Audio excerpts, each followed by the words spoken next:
You're listening to Financial Advisor Marketing, the best show on the planet for financial advisors who want to get more clients without all the stress. You're about to get the real scoop on everything from lead generation to closing the deal. James is the founder of theadvisorcoach.com, where you can find an entire suite of products designed to help financial advisors grow their businesses more rapidly than ever before. Now, here is your host, James Pollard. I want you to imagine something with me for a second. I want you to imagine one of your best clients. Let's call her Megan. She's at a neighborhood barbecue, maybe a pig roast, a crawfish boil, wherever you are in the country, just insert whatever you do. If you're in Minnesota, I don't know, you're smoking cheese or something. And Megan is just standing by the cooler, chatting with another couple. Her husband's there. She's there with her husband. They're chatting with other couples. And the husband she's talking to mentioned that he just got a big fat payout from selling a piece of commercial real estate. He has no idea what to do with the money. His current financial advisor hasn't called him in 6 months.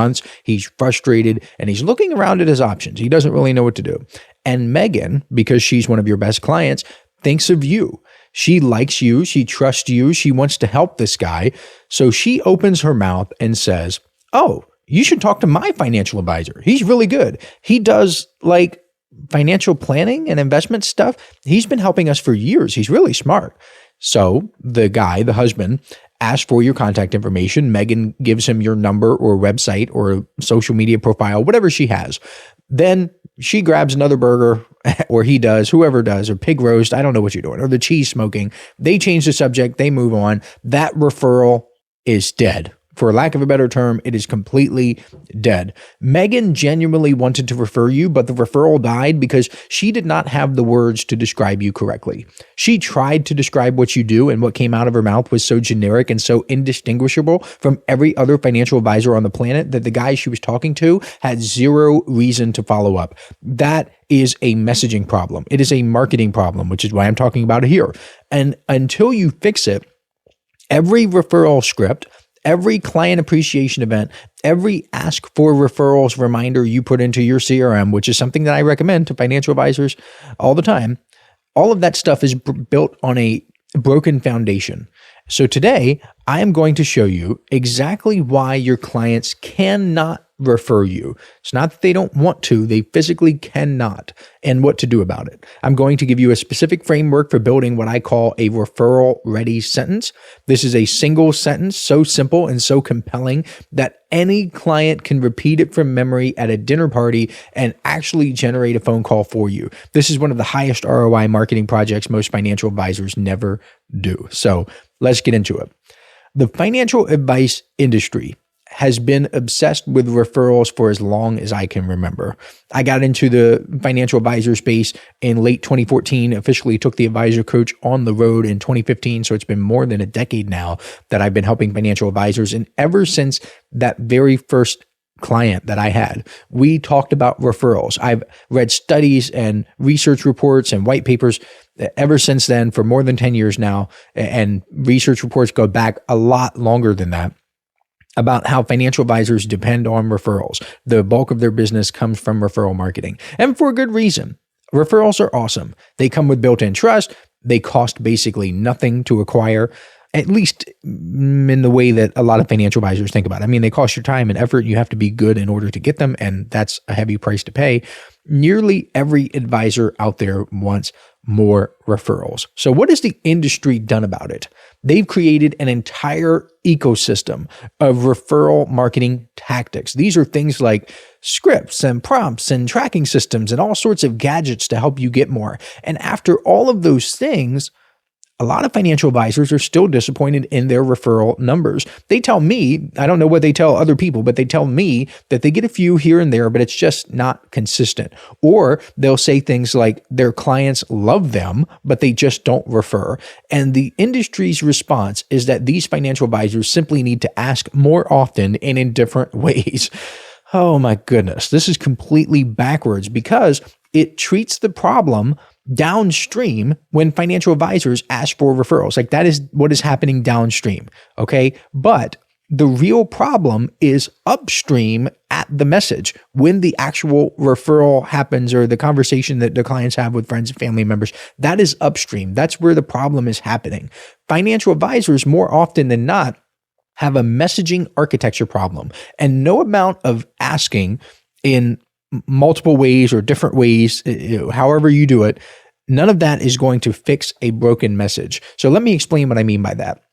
Think about what actually has to happen for a referral to work. It's not just your client thinking of you. Lots of clients think of their advisor when money comes up in conversation. The hard part is what comes after that. Your client has to describe what you do in a way that's compelling enough to make someone who has never met you want to pick up the phone and call you or go to your website and schedule an appointment. And they have to do it in about 15 seconds at a barbecue while holding a drink without any of your marketing materials, your website, your slides, or your 47-page financial plan. That is the moment that matters. That's where referrals live or die. And almost no financial advisor has prepared their clients for that moment. So here's what most advisors have given their clients to work with.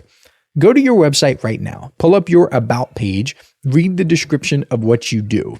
I'll bet you $100 it says something like this. Unless you're an Inner Circle member. If you're an Inner Circle member or you've been through the client getting website, you can't take my money because you've obviously done something better if you're in my world and you've listened to me. But for all of you who have no idea who I am and this is your first time here, it probably says something like this.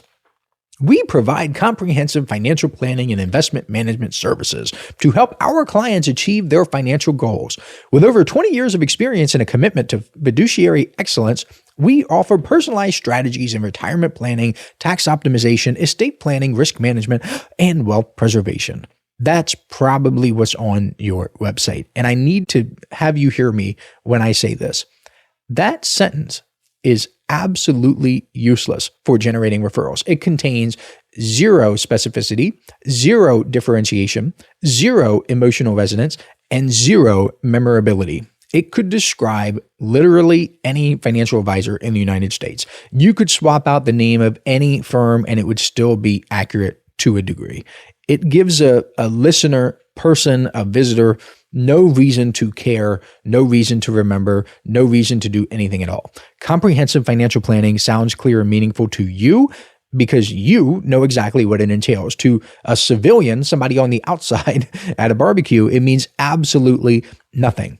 Now, I want to back this up with some actual research because this is not just my opinion or my theory. There's hard science behind why complex value propositions kill referrals. And it's not even really a value proposition. It's just a jumble of jargon that financial advisors give to their clients and expect them to remember.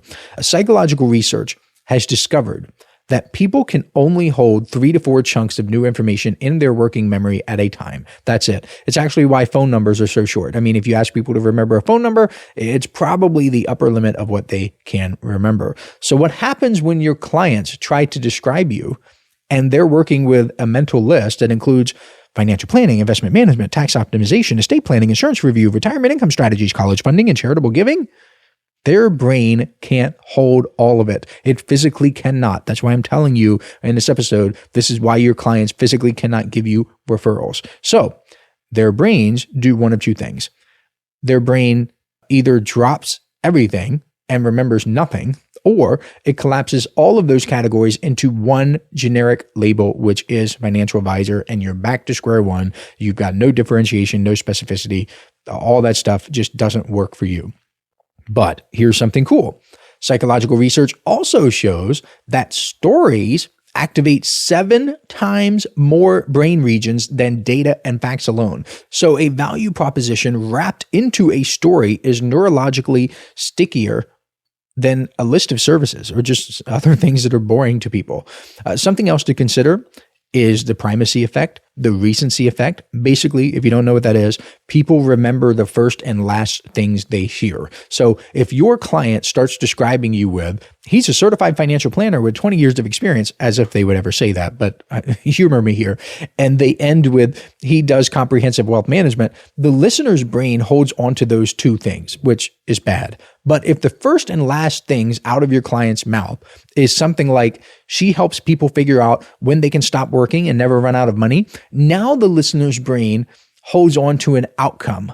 That has a story attached to it. And by the way, I know that there are some of you out there thinking, my description is fine. The way that I tell clients to refer is fine. Let me challenge that for a second. I have found that a lot of financial advisors overcomplicate their value proposition because complexity makes them feel credible. They think the more services they list, the more credentials they mention, the more impressive they'll be. But it's the exact opposite in the real world. The advisors who can explain what they do in one clear sentence sound more competent than the ones who need 5 minutes on a slide deck. Think about the smartest people you know. The really brilliant ones can explain complex things very simply. The mediocre ones hide behind all the jargon and complexity. It's the bell curve, okay? The IQ bell curve. The people on the low end of the IQ bell curve, they describe things very simply because that's all they can do. The people all the way on the other end, the high IQ people, describe things very simply. But people in the middle, the midwits, they make things so darn complicated. There's a reason why, like, the one-page financial plans are so popular. I think the simpler the description, the more powerful it is. But simplifying really feels dangerous to a lot of people because it feels like you're leaving things out. But do you know what narrowing your message actually does? It makes it more memorable. It makes it more repeatable, which gives your clients something to share with the people they think they can help. Listen up, financial advisors. This is something special I'm doing exclusively for people who listen to this podcast. If you subscribe to the Inner Circle newsletter over at theadvisorcoach.com/coaching, I will send you a collection of 7 copyright-free emails personally written by me that you can use right away to begin getting more clients. I call these my objection-busting emails because they're designed to overcome the biggest objections financial advisors face. All you have to do is send me an email letting me know you'd subscribed, and I will reply back with a link where you can download them for free. I originally offered these in the May 2024 Inner Circle newsletter issue, and it was one of the most popular bonuses I've ever given away. Today, these 7 objection-busting copyright-free emails are only available to listeners of this podcast because I'm not mentioning them anywhere else. Go to theadvisorcoach.com/coaching to subscribe today. Now, back to the show.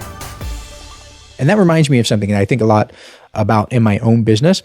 I have told people in my emails, in this podcast, in my newsletter, that I help financial advisors get more clients. That's it. I don't say I provide comprehensive marketing solutions and brand strategy and content development and all of that. Could you imagine if I did that? Nobody would remember it. Nobody would repeat it. But I help financial advisors get clients, or I help financial advisors get more clients because I tend to help successful people who are already getting clients. That sticks. That is repeatable. And that's what my people say when they mention me to other financial advisors. It works because it's simple. It's specific to a who, the financial advisors, and it's focused on an outcome, more clients. Now, some of you are probably thinking, but James, I do more than one thing. You can't put me in a box, man. Yeah, I know you do. I know that you're very expressive and you do lots of things and you can't be put into a corner. Nobody puts financial advisor in a corner. I do more than one thing too, but we're not talking about what you do or what I do. We're talking about what your clients say about you in that 15-second window at a social event. Those are 2 very different things. You can do 17 things. Your referral sentence should describe one, though. It should describe one outcome because the outcome is memorable, and just listing 17 different things that you do and all your services is noise. They're not going to remember it. Okay, let me give you an actual framework. This is the tactical part of the episode. I rarely dig so deep into tactics, but I really want to do it now because this is something that you can implement today. Your referral-ready sentence needs to meet 4 criteria. If it fails any of these, it is not ready. And I've written these down. I'm reading from my notes here. So if it sounds like I'm reading, I am. Criterion 1, it needs to be simple enough to repeat. If a client cannot, actually, you know what? Let me go back. I'm going to tell you all 4 right now. If you're taking notes, write this down, and then I'm going to explain one in great detail. Criterion 1 is that it needs to be simple enough to repeat. 2 is that it needs to be specific enough to differentiate. 3 is that it needs to be emotional enough to be interesting. And 4, it needs to be outcome oriented, not process oriented. So what do I mean by that? Simple enough to repeat means that they can actually say it. If they can't repeat it back to you after hearing it one time, it is too complicated. That means short words, short sentences, no jargon, no acronyms, no credential letters. Nobody at a barbecue is going to say, you should talk to my CFP and enrolled agent and all this stuff. Nobody says that. That sounds ridiculous. And that's essentially what many advisors expect their clients to say. If you can get it under 15 words, that is awesome. Definitely under 25. If you can't describe what you do in under 25 words, then you don't understand what you do well enough. And I mean that. Think about what I'm doing. I help financial advisors get clients. I help financial advisors get more clients. Stuff like that. Number 2 is that it needs to be specific enough to differentiate. I help people with their money. If you say something like that, that's very simple. So check for number 1, but it's not specific enough. It doesn't tell the listener why you were different than any other advisor. So specificity in most cases in financial advisor marketing comes from naming a who. This is the type of person you serve, or a what. This is the specific problem you solve, or ideally both. So I help business owners figure out how to sell their company and never worry about money again. That is specific. It names a who and it names a what. I help people achieve their financial goals is not specific. It describes every single financial advisor who has ever existed. Number 3, it needs to be emotional enough to be interesting. So the sentence that you put together, or the little paragraph, the under 25 words, it must contain at least one word or phrase that creates an emotional response. And by emotional response, I mean curiosity, desire, relief, recognition. So something like, I help people figure out when they can stop working, has inherent emotional weight because almost everyone has thought about that question. It makes you feel something. I provide retirement planning services contains 0 emotional weight. It makes you feel nothing. The emotion is what makes people at the barbecues lean in instead of have their eyes glaze over. In the spirit of full transparency, I could probably improve here. I could say I help financial advisors get more clients without working harder. That has an emotion attached to it, the productivity part. Number 4, the final thing that it needs to do is it needs to be outcome oriented, not process oriented. Clients don't experience your process. They experience the result of your process. Or I could rephrase that. They do experience your process, but when they're talking to other people, they talk about the result of the process. So I do comprehensive financial planning is a process. I help people stop worrying about whether they're going to be okay with money. That's an outcome. Clients refer based on how you made them feel, not what you technically did. So let me give you some before and afters so you can see what this actually looks like in practice. So before, you might say, we provide comprehensive financial planning and investment management services. That sucks. After, you could say, I help people figure out if they have enough to retire without running out of money. Boom. All 4 criteria met. Check, check, check, check. Before, we specialize in wealth management for high net worth individuals and families. After, I help people who've done really well figure out if they can stop worrying. Or I've helped people who've done really well with their money figure out if they can stop worrying. Before, I'm a fee-only fiduciary advisor focused on holistic financial planning. Goodness gracious, what a basket of jargon. After, I help business owners figure out what their company is actually worth and what comes after they sell it. See the difference? The before versions are what advisors write, and the after versions are what clients can actually say at a dinner party or a meeting or a get-together, wherever they spend time with their friends and family members. One sounds like a website, the other sounds like a conversation. Let me walk you through the construction process so you can put all of this together, because I don't want you leaving this episode without a clear action plan. This is stuff that I want you to do right away. Step number 1, I talk about this all the time. Identify who you actually serve. That is the minimum, okay, that you should do. And what I mean by this is don't say, oh, anybody with $500,000 in investable assets. That's not what you want to do, because nobody at a party says, I have $500,000 in investable assets. Do you know a financial advisor? That's not how humans talk. So think about this. Who are your best clients? What do they have in common? Are they business owners? Are they corporate executives? Are they doctors? Are they widows? Are they people within 5 years of retirement who are scared that they haven't saved enough money? I want you to be specific. And if the answer is everyone, then you have a positioning problem. You need to get deep dive into niche marketing. You need to buy that right away and go through it. It will solve your problem.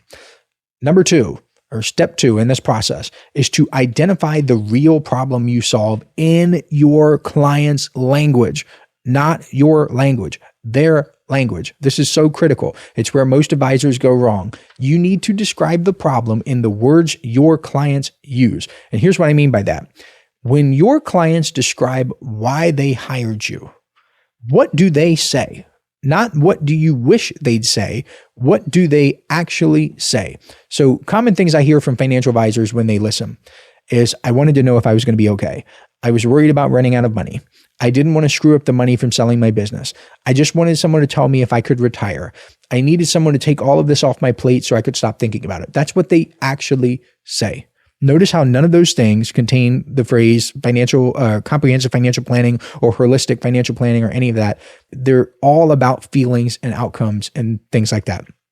Step three, combine the who and the problem into a single sentence. So use this format as a starting point for you.